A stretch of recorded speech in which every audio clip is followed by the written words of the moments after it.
Boa tarde a todos. Boa tarde a todos.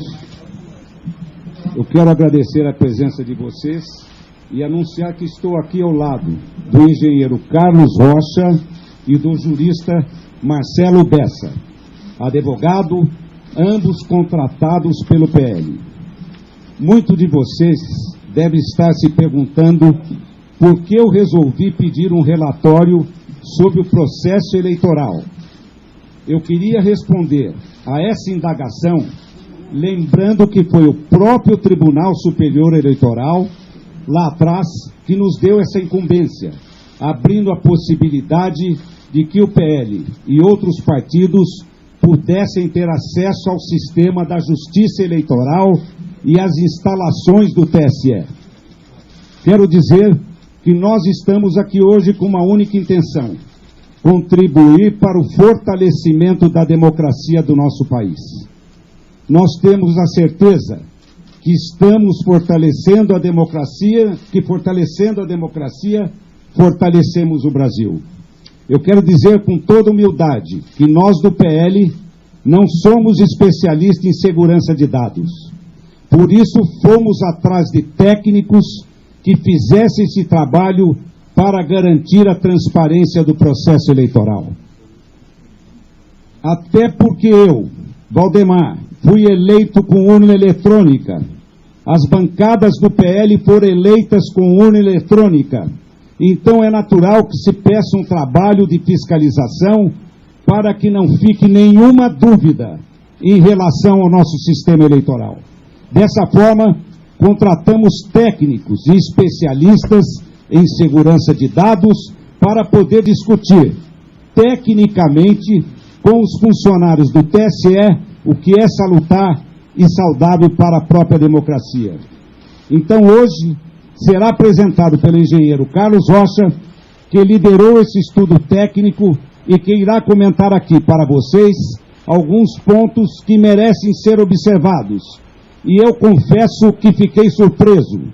Repito, esse relatório não expressa a opinião do Partido Liberal, mas é o resultado de estudos elaborados por especialistas graduados em uma das universidades mais respeitadas do mundo e que, no nosso entendimento, deve ser analisado pelos especialistas do TSE, de forma que seja assegurada e resguardada a integridade do processo eleitoral, com o único intuito: fortalecer a democracia para fortalecer o Brasil. Com a palavra, o engenheiro Carlos Rocha. Boa tarde a todos.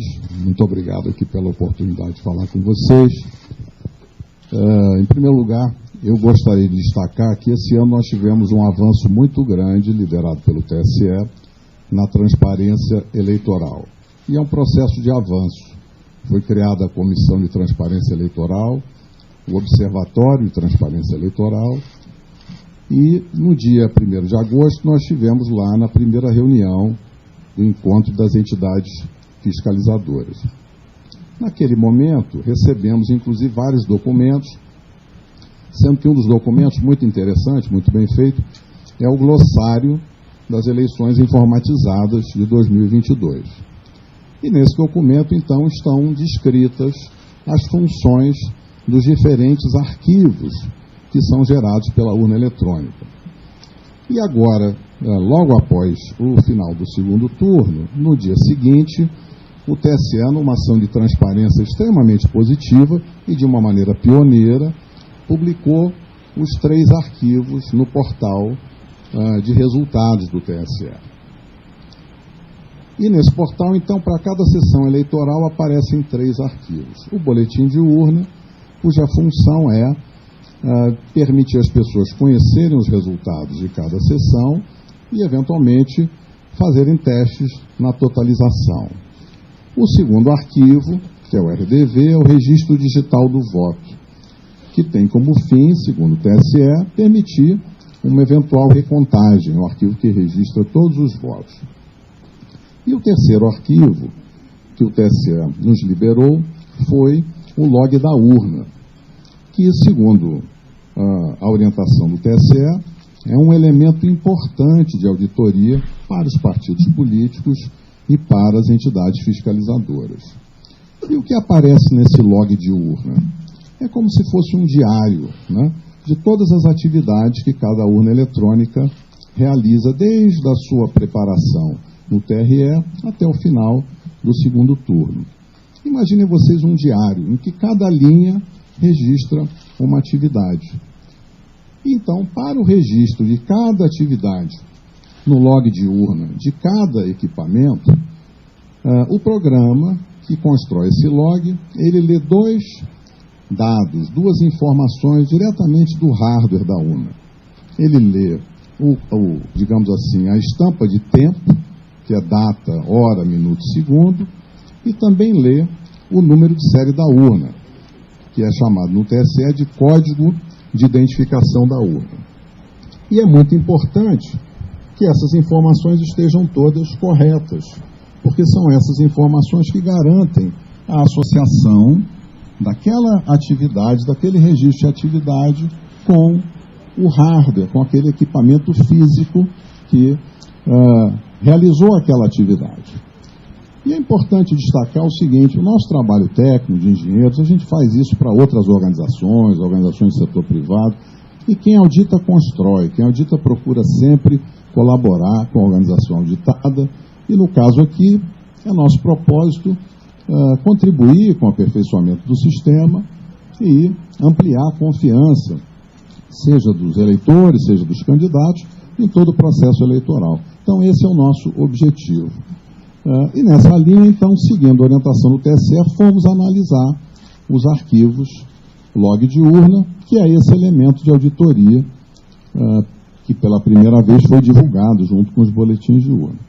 E como é que a gente fez isso? A gente foi buscar uma plataforma inteligente de dados, usamos também plataforma planilhas Excel, mas como as tabelas são muito grandes, foram construídas duas grandes bases de dados, uma com todas as linhas de todos os boletins de urna, para fazer análise de registro de votos, e a outra tabela, uma grande tabela, com todas as linhas de todos os arquivos log de urna, de todas as urnas. São mais de 472 mil urnas. Ao montar essa tabela, aí surgiu uma ocorrência, que foi que nos chamou a atenção. Em alguns milhões, na realidade, em alguns bilhões de linhas, aparece apenas um número, que é um número inválido, ele está fora da faixa de numeração. Os códigos de identificação da urna, que são o número de série, eles vão até um valor de 2 milhões e pouco. E esse número que aparece lá é um número de 67 milhões e uns quebrados.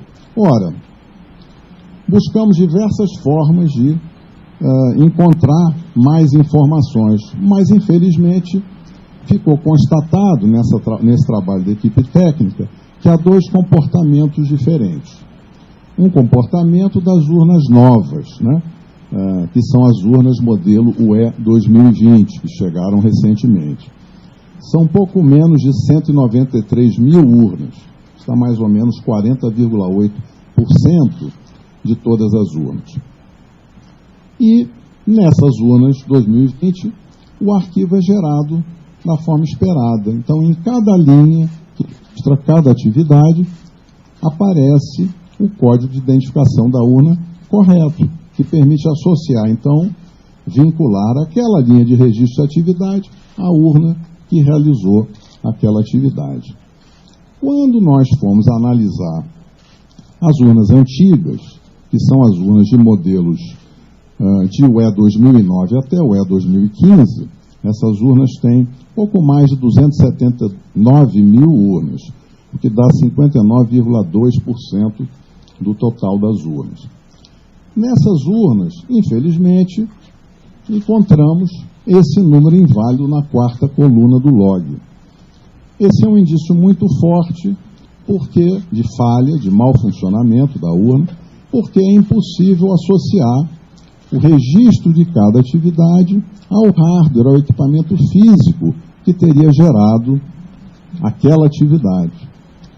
Isso, evidentemente, tornou um problema, porque é muito desagradável ter esse indício de mau funcionamento, porque gera incerteza agora nos dados que são gerados por essas urnas. Por isso aqui nós gostaríamos de interagir construtivamente com o TSE e avaliar com eles. Existe lá uma previsão na resolução que abre a fiscalização, que é para se fazer, exatamente quando ocorre um evento extraordinário, se fazer uma verificação extraordinária após o pleito, e é isso que a gente espera fazer na sequência dessa descoberta.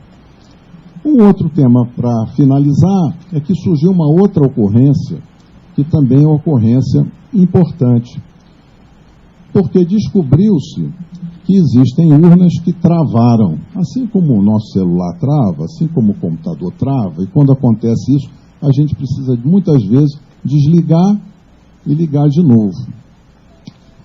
Isso aconteceu com urnas eletrônicas. Então, urnas travaram e foram desligadas no meio do período da votação, na chave, possivelmente o mesário fez esse desligamento, e foram religadas para que a urna voltasse a funcionar. Isso não seria um problema se não tivesse ocorrido uma violação do sigilo do ato de votar. Porque o que acontece é que, na hora que a urna trava, e em diversos momentos isso aconteceu durante a votação de um eleitor, quando esse erro ocorre, a urna trava e aí registra no log uma linha de atividade com a mensagem de erro, mas que expõe os dados pessoais de eleitores, de duas formas. Seja no nome completo do eleitor, em algumas ocasiões, em torno de 200 ocorrências, seja expondo o número do título de eleitor daquele eleitor que estava votando no momento em que a urna travou. Ora, esse ponto é um ponto muito sensível, porque o sigilo da votação e o sigilo do ato de votar é um direito constitucional. Então, na hora que a gente identifica uma ocorrência que viola o sigilo do ato de votar, esse é um tema que traz muita preocupação. Então, será muito importante trabalhar com os colegas do Tribunal Superior Eleitoral para averiguar o que poderá ter causado esse tipo de ocorrência. Mas o que na realidade, resulta dessas duas ocorrências, tem outros indícios e possivelmente aí o relatório técnico vai ser divulgado, vocês vão ver dados mais detalhados sobre a análise que foi feita. Mas a gente resolveu falar para vocês, nesse tempo curto, dessas duas ocorrências. Então, finalizando, uma ocorrência é em cada linha de registro da atividade de funcionamento da urna. Em todas as urnas, modelos antigos, o código é inválido. Então, é impossível associar aquela atividade com a urna que realizou. Isso, então, é um indício muito forte de que há um problema nos programas. Esse problema pode ter diferentes causas, o relatório entra nesse detalhe. E o outro ponto é essa ocorrência da violação do sigilo do ato de votar. Então, acho que esses são os dois pontos. Eu encerro aqui a minha observação. Quero cumprimentar aqui nosso líder no Senado, o Portinho. Quero cumprimentar também o Atineu, nosso líder na Câmara. Quero cumprimentar o Magno Malta. Nossos deputados estão aqui, vários deputados que vieram aqui, o Gustavo, que veio aqui nos prestigiar, General Girão e muitos deputados, o Luiz Lima. Quero agradecer a presença de todos. E quero passar a palavra agora para o advogado Marcelo Bessa. Boa tarde a todos. Eu vou tentar ser bem breve para explicar as razões jurídicas que levaram o partido... Estão ouvindo melhor? Vou tentar ser bem breve para explicar as razões jurídicas que levaram o Partido Liberal a ingressar com esse pedido perante o Tribunal Superior Eleitoral.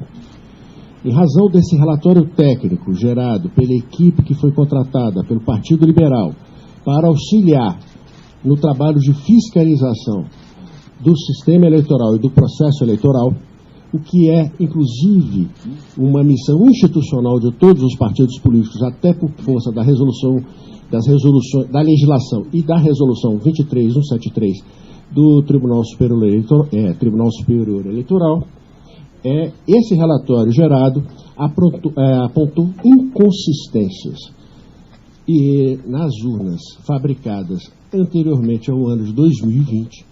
Essas inconsistências são recorrentes em todas estas urnas. Com relação às urnas fabricadas em 2020, essas inconsistências não existem. Segundo foi apurado pela nossa área técnica contratada, essas inconsistências não permitem atestar o resultado ou que aquelas urnas efetivamente registraram o resultado eleitoral ou o voto à vontade do eleitor. Isso não quer dizer que ocorreu uma fraude, mas é uma possibilidade de fragilidade que leva aqui.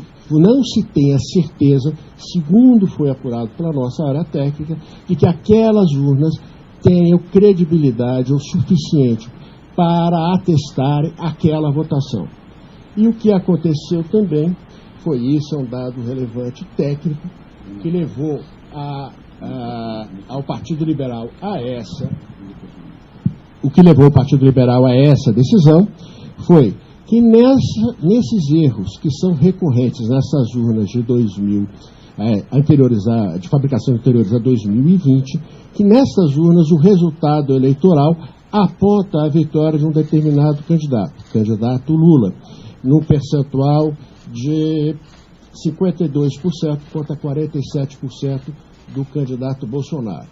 Por outro lado, nas urnas novas, em que é possível a certificação plena do resultado eleitoral, segundo a nossa área técnica, segundo o relatório que nos foi enviado, esse resultado é diferente. Nesse caso, o candidato Bolsonaro teria 51%, pouco mais de 51% dos votos, e o candidato Lula teria 48,95% dos votos. Há, então, dentro de um dado objetivo, uma discrepância de resultados que, então, com base na resolução do próprio Tribunal Superior Eleitoral, fizemos uma representação para que o Tribunal Superior Eleitoral instaure e aprofunde um estudo para verificação da existência desse mau funcionamento e, em verificando que efetivamente houve esse mau funcionamento, que daí aplique as consequências legais que entender necessárias. Então, o que o Partido Liberal fez foi apontar as inconsistências, segundo o que foi apurado pela nossa área técnica, e essas inconsistências, como elas levam resultados discrepantes, e esta é a função de qualquer partido político no processo de fiscalização, o partido levou a esses fatos ao Tribunal Superior Eleitoral e pediu as providências legais daí decorrentes. Quero agradecer a atenção de todos, e agora o Altineu vai dar entrevista para vocês aí que vocês precisarem. O Altineu Cortez, nosso líder na Câmara. Boa tarde a todos.